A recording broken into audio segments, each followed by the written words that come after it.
하나님 말씀 구약성경 시편 123편 1절에서 4절까지 봉독을 하겠습니다. 하늘에 계시는 주여, 내가 눈을 들어 주께 향하나이다. 상전의 손을 바라보는 종들의 눈같이, 여주인의 손을 바라보는 여종의 눈같이 우리의 눈이 여호와 우리 하나님을 바라보며 우리에게 은혜 베풀어 주시기를 기다리나이다. 여호와여, 우리에게 은혜를 베푸시고 또 은혜를 베푸소서. 심한 멸시가 우리에게 넘치나이다. 안일한 자의 조수와 교만한 자의 멸시가 우리 영혼에 넘치나이다. 기도하시겠습니다. 자비하신 아버지 하나님, 우리 하나님께서 이 자리에 함께하시고 말씀 듣는 저희들 마음속에 좌정하셔서 하나님의 말씀을 깨닫게 하시고 알게 하시고 믿게 하여 주옵소서. 우리 하나님, 저희들 삶의 자리마다 하나님께서 평강 주시고 은혜 주시고 권능이 있게 하여 주옵소서. 이 시간도 종에게 말씀 주시길 원하오며 예수님의 이름으로 기도하옵나이다. 아멘. 우리가 이 세상을 살면서 멸시, 천대, 모욕, 압박, 이러한 것들을 안 받아본 사람은 아무도 없습니다. 이 세상에 가난한 사람이든 부유한 사람이든 잘난 사람이든 못난 사람이든 이 세상에서 살아가는 동안 정도는 다르지만 모두 다 멸시를 받았고 압박을 받았고 경멸을 받았던 적이 있습니다. 어떤 사람들은 그래요. 아마 대통령은 우리나라의 최고 권력자이기 때문에 멸시나 경시나 무시를 당하지 않을 것이다. 그런데 여러분, 뉴스란 뉴스의 댓글을 들어가 보면 대통령만큼 멸시받고 무시받고 경시받고 욕 얻어먹는 그러한 사람도 드물 겁니다. 이 세상의 정치가들, 높은 사람들, 또 이 세상의 전문가들, 이러한 사람들은 아마 멸시 없을 것이다. 경멸받지 아니하고 언제나 존경받으며 살 것이다. 그러나 그렇지 않습니다. 여러분, 그들도 그들 세계에서 그들 나름대로 무시받고 경시받고 업신여김을 당하는 그러한 경우가 굉장히 많습니다. 또 우리나라의 전직 대통령이라고 해서 그 사람이 존경을 받던가요? 아니면 우리나라를 잘 이끌어줘서 고맙습니다, 존경합니다, 그렇게 말하는 사람들이 많지 않습니다. 전직 대통령도 이 세상에서 욕을 얻어 먹습니다. 멸시를 당합니다. 현직이든 옛날 사람이든 아니면 어떠한 사람이든 어떤 분야에 있든 다 멸시가 있게 마련입니다. 그런데 오늘 우리가 이 멸시라고 하는 것, 이것은 우리가 이 세상에서 세상 사람들 간에만 있는 것이 아니라 우리 예수님 믿는 사람들, 하나님 믿는 사람들, 하나님의 자녀들에게도 멸시가 따른다고 성경은 오늘 우리에게 알려주고 있어요. 오늘 시편 123편 이 시인은 이렇게 말하고 있습니다. 3절 하반절에 참으로 우리가 너무 많은 멸시를 받았습니다. 너무나 많은 멸시를 우리가 이 세상에서 받았다고 하면서 하나님 앞에 하소연하고 있어요. 우리가 정말로 이 멸시를 넘치게 받고 있다. 멸시가 어떤 때 조금 오는 것이 아니라 넘치게 이것을 아주 많이 멸시를 받았습니다. 이렇게 하나님 앞에 하소연하고 있어요. 여러분, 우리가 언제 어떤 때 이 세상에서 여러분, 우리가 권력자도 지위가 있는 사람도 멸시가 있어요. 또 부자도 멸시가 있습니다. 그러한가 하면 이 세상에서 어떤 사람들은 천하다고 보잘것없다고 사회적 지위가 없다고 해서 또 그런 사람들도 역시 멸시를 받습니다. 가진 게 있어도 멸시를 받고 가진 게 없어도 멸시를 받고 이러저러한 이유로 이 세상에서 멸시를 받습니다. 그런데 우리가 하나님을 믿는 사람들, 우리가 멸시를 받았다는 거예요. 오늘 시편 123편 이 말씀은 성전에 올라가는 자들의 노래입니다. 성전에 올라가는 노래, 올라가는 자들의 노래. 이스라엘의 그 성전, 예루살렘 성전에 나아갈 때 순례자들, 그 성전을 찾는 자들, 예배하는 자들, 하나님께 경배하러 모이는 자들, 이러한 사람들이 멀리서 어떤 경우에는 하루 이틀 3일 아니면 일주일 동안 정말로 그렇게 해서 그 성전에 찾아오는 경우도 있었습니다. 이 여호와를 찾는 자들, 믿는 자들, 성전에 올라가는 자들이 이 노래를 부르면서 자기들 마음속에 무언가 캥기고 사무치고 뭔가 매여있고 답답한 그 심령을 이 노래를 통해서 우리가 이 세상 살면서 하나님 너무 많은 멸시를 받았습니다, 이렇게 하면서 하나님께 나아가더라는 거예요. 여러분, 성경은 통회하는 자의 심령을 받는다. 이 세상에서 애통하는 자들의 그 심령을 하나님은 받으신다고 말씀하고 있어요. 우리가 일찍이 믿음의 조상 아브라함을 보면 이 아브라함이 우리가 믿음의 조상이기 때문에 존귀한 자리에서 영광을 받았을 것이다. 아닙니다. 이 아브라함은 이 세상에서 하나님의 부름을 받은 그 순간부터 오히려 부름받지 않았을 때는 한 곳에 정착하며 살던 사람이었는데 믿음 안에 들어오면서 그때부터 그는 떠돌이 생활이 시작이 되었습니다. 떠돌면서 이곳저곳을 흉년이 닥치면 또 먹을 것이 없는가, 어디 가서 안전하게 살 곳이 없는가, 살 곳을 찾고, 그래서 이 아브라함의 삶에 대해서 믿음의 장에서는 이 아브라함을 이 세상에서 나그네다, 애국인이다, 낯선 자다, 이렇게 말하고 있어요. 이 세상에서 낯선 나그네처럼 이 땅에서 애국인처럼 살았다는 거예요.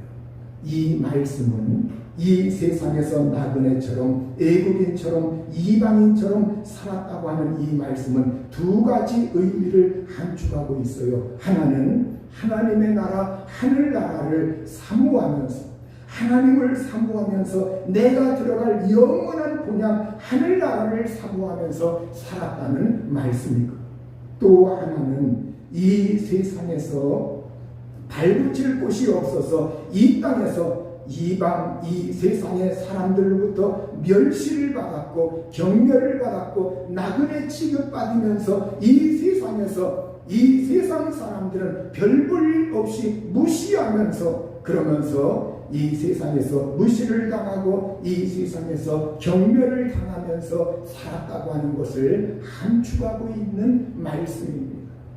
여러분들, 이 세상에서 나그네라고 하는 사람들을 볼 때, 아니면 그냥 이곳에 머물렀다가 조금 있다 저쪽에 가서 머무르고 또 거기에서 있을 곳이 없어서 또 다른 곳에 머물고, 때로는 노숙인처럼 집이 없고 이곳저곳 떠들면서 그러한 사람들이 존경하고 존대하고 높이고 이런 경우는 거의 없습니다. 아브라함과 이삭과 야곱이 텐트를 치면서 옮겨 다니면서 그렇게 살았다는 거예요.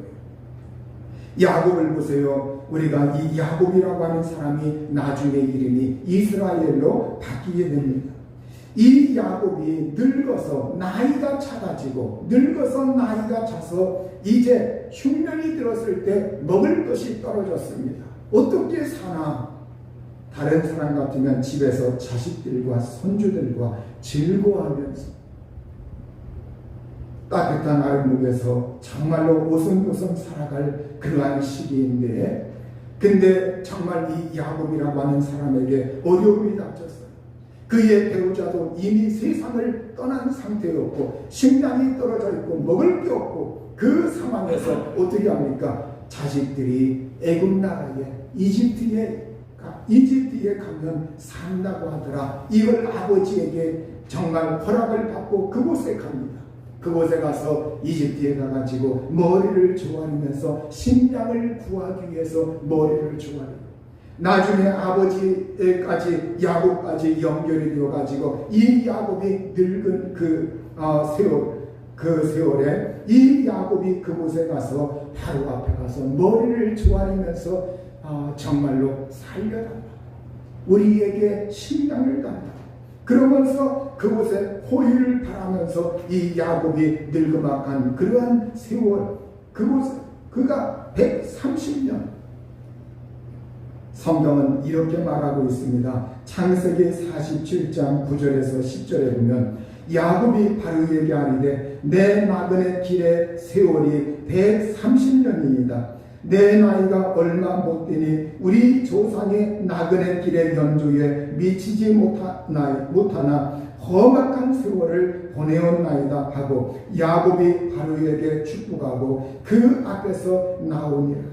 여기에 보면 내 삶의 연수는 적지만 험악한 세월을 보냈나이다. 험악했습니다. 험했습니다. 내 삶이라고 하는 것, 내 인생의 세월이 130년 동안 지금까지 살아왔는데 나그네 길이었다.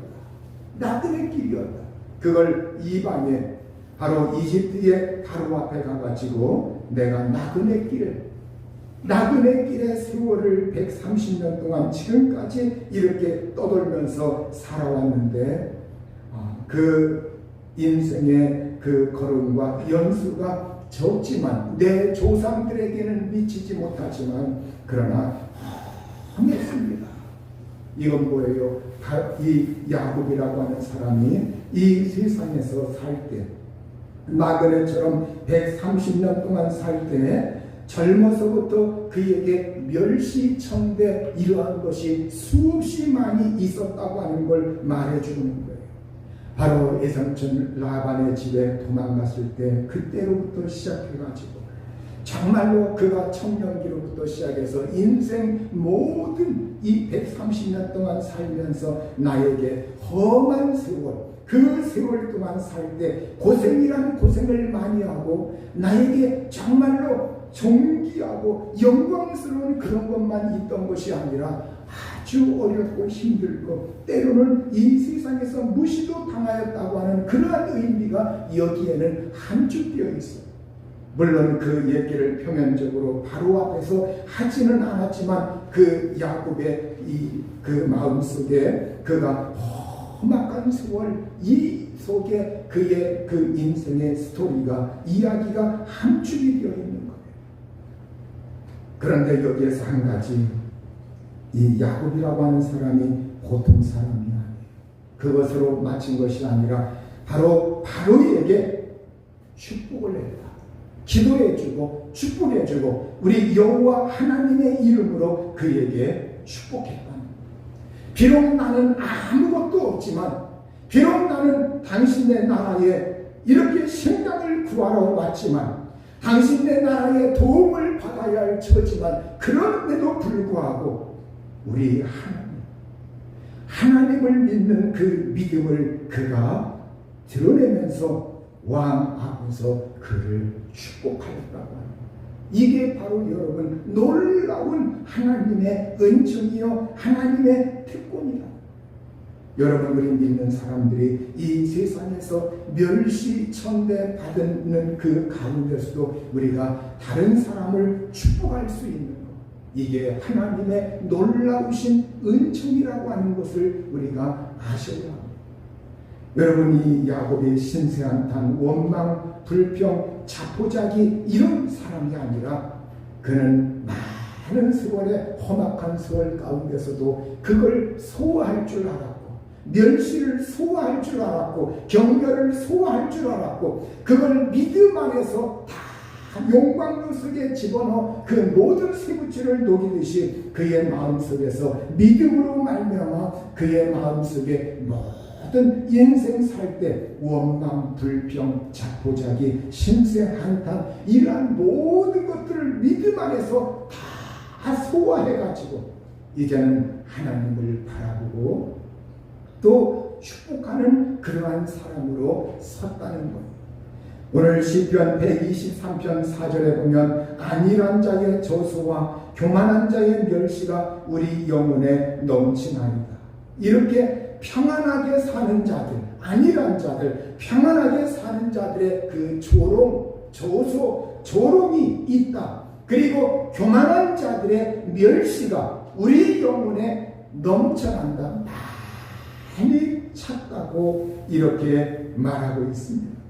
여러분, 이것은 우리가 오늘 여기에 시편을 기록한 이 시편 시뿐만이 아니라 이스라엘 민족과 국가를 그리고 백성들을 보면 바로 애굽 나라에서 종살이하고 아시리아에 또 바벨론에 그 다음에 시리아에 그 다음에 로마에 그리고 로마의 타이터스 장군이 예루살렘 침공해가지고 그 성벽을 깡들이 다 무너뜨리고 성전을 회파하자 그때가 70년 전후인데 그때로부터 해서 이제 이스라엘의 남은 자들이 피난해가지고 로마 나라에 끝까지 항전하기도 하였고 대부분의 사람들은 그 이스라엘 본토를 버리고 세계 각처로 흩어졌어요. 이것을 디아스포라라고 합니다. 디아스포라, 흩어진 유대인들. 핍박을 피해서 세계 각처로 흩어진 유대인들, 그들이 흩어질 때 유럽으로 많이 갔습니다. 유럽으로. 또 나중에는 미국으로, 아메리카 대륙으로도 갔고, 정말 그들이 이렇게 흩어졌는데, 때로는 정말 여러 나라, 여러 지역으로 그들이 흩어졌어요. 그런데 우리가 1차 대전, 2차 대전 이러한 것을 보면서 우리가 독일의 그 만행을 우리가 잊을 수가 없습니다. 그 1, 2차 세계 대전 때 유대인들이 600만 명이 희생당했어요. 폴란드의 아우슈비츠 그 포로 거기에 수용소에서 뿐만이 아니라 여러 수용소에서 독일에서 폴란드에서 유럽 여러 나라에서 이 유대인들을 멸시하고 경멸하고 미워하고 그렇게 해가지고 이스라엘이 독립하기까지 거의 2000년 가까이 그들은 나라 없이 떠돌이 생활하고 정말로 압박받으면서 어떤 때는 숨을 죽여야 했고 어떤 사람들은 유대인들이 이렇게 고금리에다가 여러 가지 욕하는 사람들이 있어요. 그런데 그것은 언제 그렇게 되었느냐? 바로 그들이 흩어져 가지고 유럽에서 살 때 그들은 어떤 정식 시민으로 등록할 수가 없어요. 정식 시민으로 인정받을 수가 없습니다. 주권이 없습니다. 그래서 어떻게 하느냐? 그들이 살기 위해서 금융업에 손을 대고 그리고 돈을 빌려주고 그리고 거기에 이자를 받아서 이것으로 몰래 살아가야 하는 그것이 이렇게 관례적으로 되다 보니까 유대인들을 아주 나쁘게 욕하고 그러한 것이 이렇게 꼬리표가 많이 붙게 됐습니다.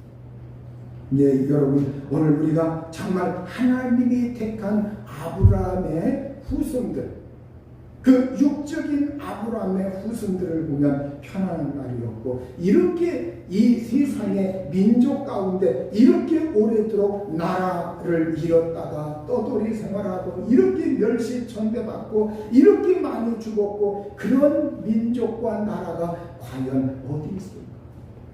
그러면 우리가 혈통으로는 아니지만 우리가 믿음 안에서 이제는 아브라함을 우리의 믿음의 조상으로 우리가 알고 예수 그리스도를 믿는 우리 믿음의 사람들, 우리가 영적으로 이제는 아브라함이 영적으로 우리의 믿음의 조상이 되었어요. 우리가 영적으로 믿음의 조상이 된 이 아브라함의 자손들인 우리 믿음의 사람들, 우리 크리스천들도 역시 육적인 혈통은 아니지만 이 세상 살아갈 때 이스라엘이 이렇게 많이 멸시 청대받은 것처럼 우리 예수님 믿는 사람들도 어떤 땐 존귀한 자리, 어떤 땐 칭찬의 자리, 어떤 땐 영광의 자리에 있기도 하지만 근본적으로 우리 예수님 믿는 사람들이 이 세상에서 멸시받고 모욕받고 압박을 받고 천대받는 그러한 세상 속에 팽개쳐져 있다고 하는 걸 우리는 기억해요. 내가 이 세상 살아갈 때, 그래서 이 세상 사람들은 여러분 핸드폰만 열어보면 댓글만 조금만 들어가 보면 끊임없이 이 세상 사람들은 어떤 뉴스든지 시비 끌고 그러면서 기독교에 대하여, 믿는 사람들에 대하여, 목회자에 대하여 수없이 욕을 해대고 있어요. 물론 지도자들이, 기독교인들이 분명히 잘못하는 거 있습니다. 그럼에도 불구하고 그것만 보는 것이 아니라 수없이 부풀려져 가지고 수없이 학대 만류하고 멸시하는 그러한 것들이 굉장히 많습니다. 우리는 그러한 것들을 볼 때 우리가 걸러낼 줄을 알아야 돼요. 성경에 보면 부자와 거지 나사로의 이야기가 나옵니다. 이 부자는 자색옷, 고운 베옷을 입고, 이게 뭡니까? 부귀영화의 극치예요. 부귀영화 권세를 나타낼 때 자색옷과 베옷이라고 하는 것, 이것이 등장을 합니다. 그래서 이 부자가 얼만큼 힘이 있었고 권력이 있었고 명예가 있었고 재산이 많았는가, 이걸 이 자색옷과 고운 베옷이라고 하는 것, 이것이 단적으로 드러내주고 있어요. 이 부자는 정말로 호화롭게 살았습니다. 그런데 거지 나사로라고 하는 사람, 이 사람이 온몸이 헌데투성이로 그의 대문 앞에 버려졌다고 말하고 있어요. 그의 대문 앞에 버려진 채 그곳에서 배를 채우려고, 그런데 그 주인이, 거기 사는 이 부자가 먹을 걸 제대로 대접을 안 해요.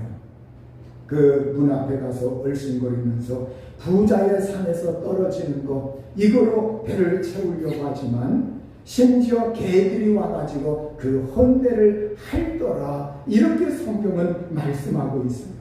어떻게 보면 이 거지 나사로가 개 취급을 당하고 있죠. 개 취급. 그런데 이 상황 가운데서도 이 거지 나사로는 하나님을 믿고 믿음을 지켰다는 거예요. 믿음을 지키면서 구차한 세상살이를 하고 있는 거예요. 여러분, 이 거지 나사로의 이 이야기는 예수님이 이 말씀을 하실 때 그 거지 나사로뿐만이 아니라 이걸 통해서 이 세상에서 하나님을 믿는데, 예수님을 믿는데, 이 세상에서 정말로 이 거지 나사로처럼 이 세상에서 어렵게 힘들게 믿음의 생활하는, 믿음을 지키면서 사는 사람들이 있다고 하는 것을 예수님이 인정하시고 말씀하시고 있는 겁니다. 이 세상에 예수 믿었다고 해서 순식간에 다 부자가 되는 건 아니지 않습니까? 우리가 이 세상의 삶이 여러 가지가 있기 때문에 이 거지 나사로, 그런데 죽어서 상황이 역전되었다는 거예요. 정반대의 상황으로 죽어서 전개됩니다. 이렇게 말합니다. 너는 살았을 때 좋은 것을 받았고 나사로는 고난을 받았으니 이것을 기억하라. 이제 그는 여기서 위로를 받고 너는 괴로움을, 고통을 받느니라. 이렇게 성경은 말씀하고 있어요. 여러분, 죽고 나서 상황이 완전히 바뀐다는 거예요. 바뀐다는 거예요. 이 세상에서 믿음을 지킨 사람, 믿음을 끝까지 지킨 사람, 구차한 삶을 살았지만 믿음을 지킨 사람, 이 사람들은 하늘나라에 갔을 때 실제적으로 완전히 상황이 뒤바뀐다는 거예요. 존귀한 자리에서, 영광의 자리에서 바로 하나님과 함께 정말로 믿음의 그 영원한 세계에서 살게 되는 그 영광을 누리게 된다고 예수님께서 이 말씀을 통해서 우리의 믿음을 일깨우고 있는 겁니다. 성경 고린도전서 15장 17절에서 19절에 보면 그리스도께서 다시 살아나신 일이 없으면 너희의 믿음은 헛되고 너희가 여전히 죄 가운데 있을 것이요 또한 그리스도 안에서 잠자는 자도 망하였으리니 만일 그리스도 안에서 우리가 바라는 것이 다만 이 세상의 삶뿐이면 모든 사람 가운데 우리가 더욱 불쌍한 자이리라. 이 말씀을 보니까 예수님이 부활하셨다. 그리스도가 부활하셨다. 예수님이 부활하신 것처럼 우리도 부활한다. 그런데 우리가 부활하는데 우리가 이 세상에서 살 때 만일 그리스도 안에서 우리가 바라는 것이 다만 이 세상의 삶뿐이라고 하면 우리가 더욱 불쌍한 자다. 이 말씀은 무슨 말씀이냐? 어떤 사람들은 이 말씀을 표면적으로 보면 예수님 믿는 사람들이 이 세상을 부정하는 줄 알아.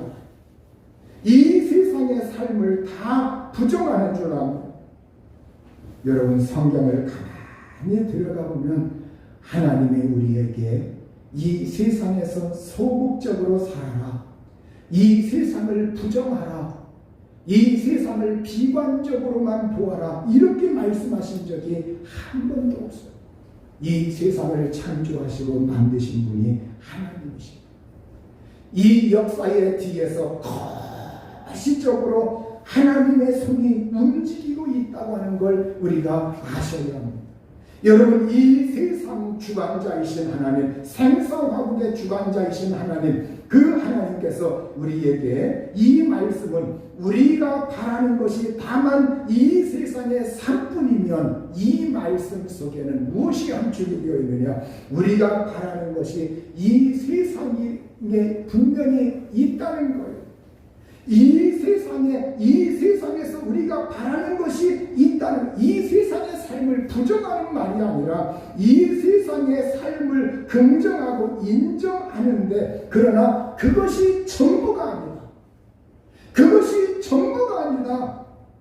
바로 그 다음에 영원한 내세라고 하는 것이 기다리고 있는데, 이걸 우리에게 일깨워주고 있는 말씀입니다. 그러니까 우리가 성경은 이 세상을 부정하거나 이 세상을 부인하거나 헛되다, 소용이 없다 이렇게 가르치는 것이 아니라 이 세상의 삶을 긍정하고 이 세상의 삶 속에서 의미를 찾는 삶을 살면서 우리가 잊지 말아야 할 것은 내세가 있다. 이거 잊지 말아라. 그거 놓치지 말아라. 이걸 우리에게 동시에 일깨우면서 우리가 경중을 어디에 더 둬야 되느냐? 비록 우리가 이 세상이 중요하긴 하지만 이것은 잠시 잠깐이다.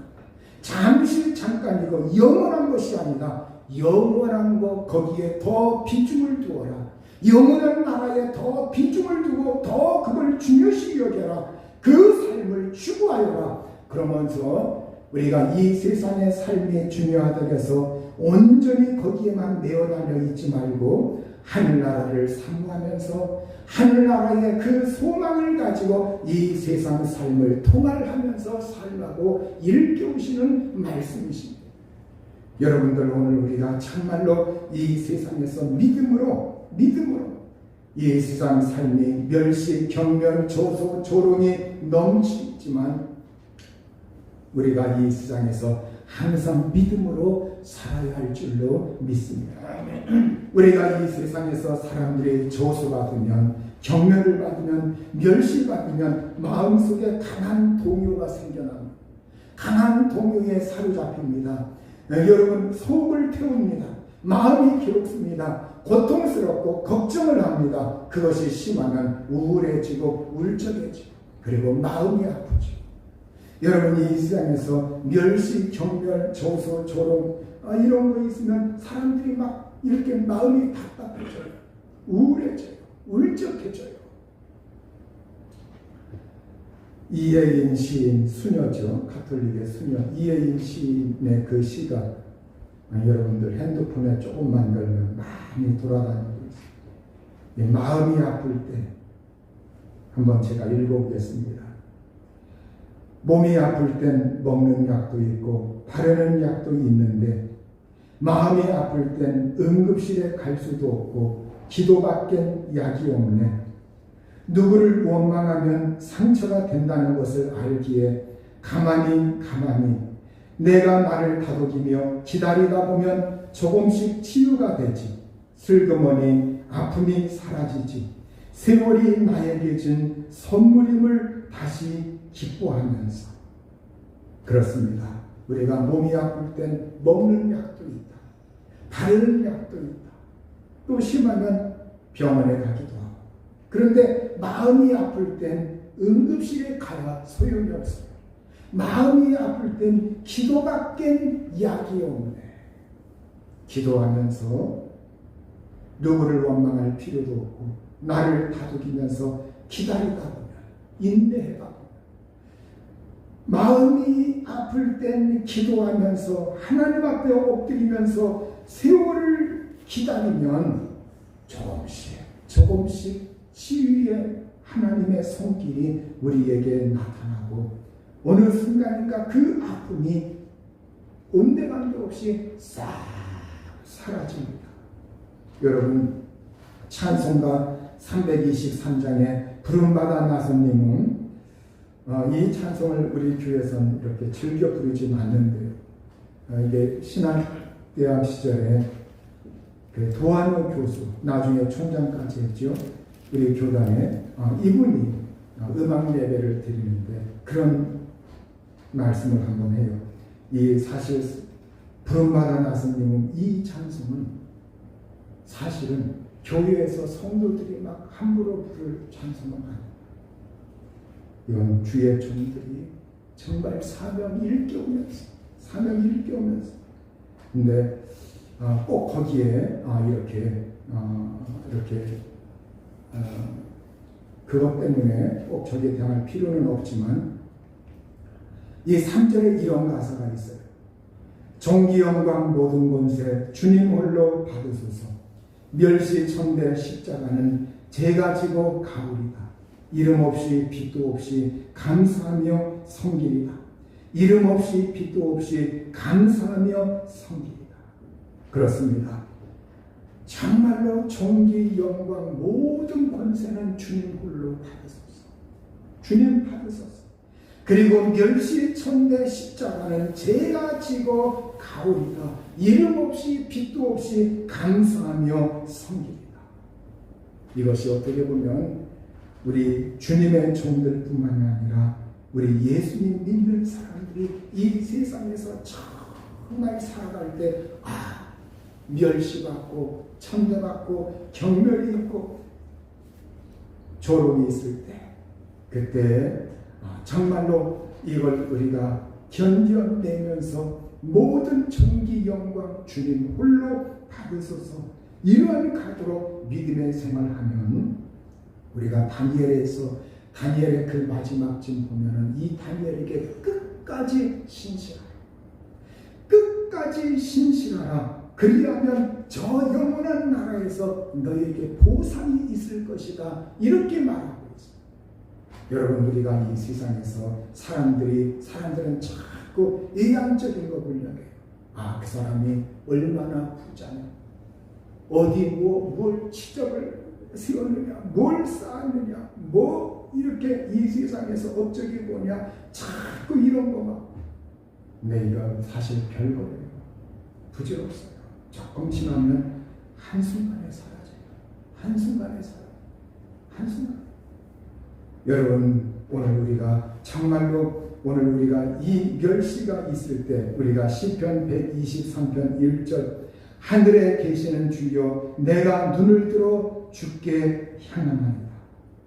하늘에 앉아 계시는 분, 하늘 보좌에서 다스리시는 주님, 제가 눈을 들어서 우리 하나님을 향합니다. 주님을 찾고 주님을 우러러봅니다. 그러면서 멸시가 있을 때, 경멸이 있을 때, 이 세상에서 멸시천대 받을 때 이 시인은 123편 1절처럼 하늘에서 모든 주권을 가지고 주관하시는 그 하나님의 손을 바라보면서 제가 눈을 들어 주님께 향합니다. 그러면서 하나님을 간절히 찾고 있어요.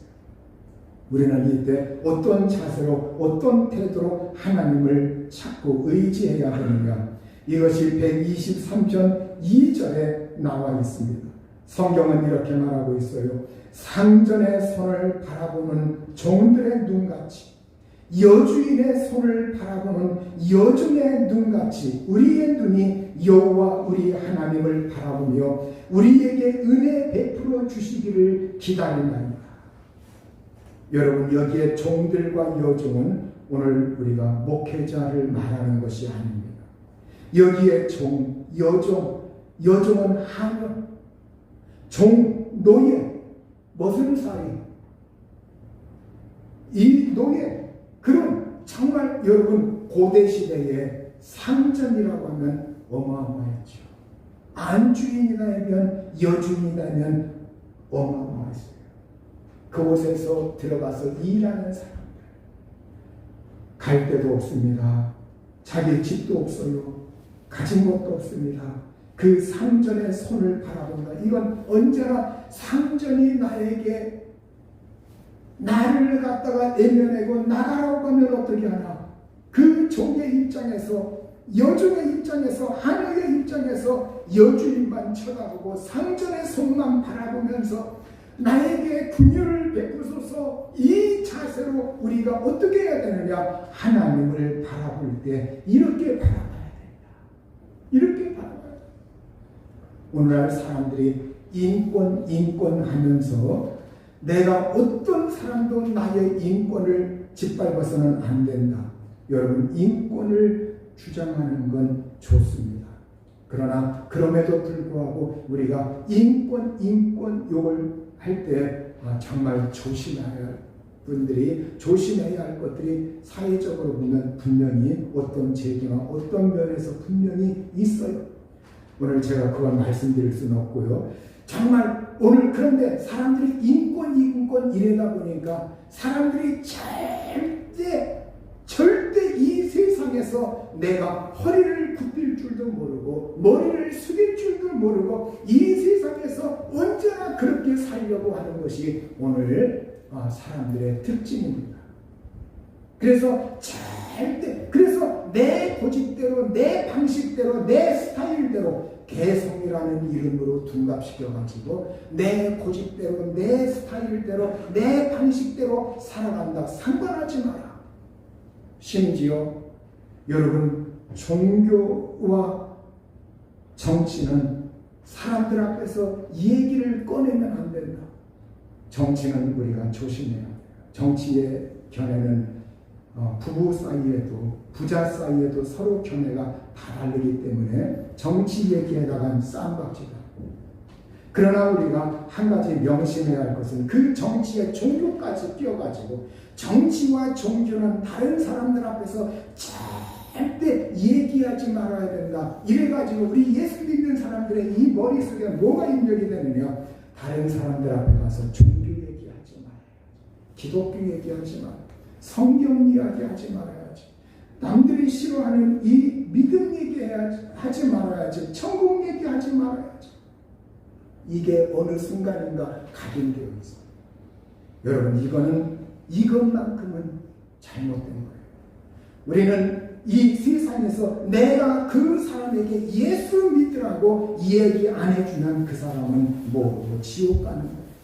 예수 믿으라고 하는 건 여러분, 사람들 막 시끌벅적하게 이야기할 때 거기서 예수 믿으라고 하면 욕만 얻어먹고 하나님만 욕먹습니다. 그렇게 하지 말고 예수 믿으라고 하는 것은 가급적이면 개인 대 개인으로 친한 친구에게, 아는 사람에게 내가 정말 할 소리 있다. 내가 이렇게 살아오면서 예수 믿어보니까 정말 믿음 가지니까 천국이 있는 거 알겠다. 나는 믿어진다. 나는 네가 예수 믿고 지옥 가지 말고 천국 갔으면 좋겠다. 그걸 얘기해줘야 돼.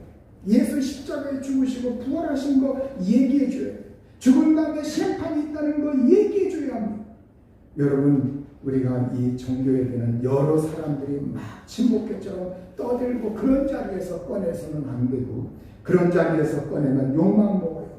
조롱거리만 됩니다. 그렇게 하지 마시고 지혜롭게 예수 믿으라고 개인 대 개인으로 진지하게 이야기하면 그건 막 하나님 막 헐뜯고 설령 그 사람이 그랬다 할지라도 그 사람이 집에 돌아가면 뭔가 자기의 여운이 남으면서 어느 순간이니까 정말 그럴까?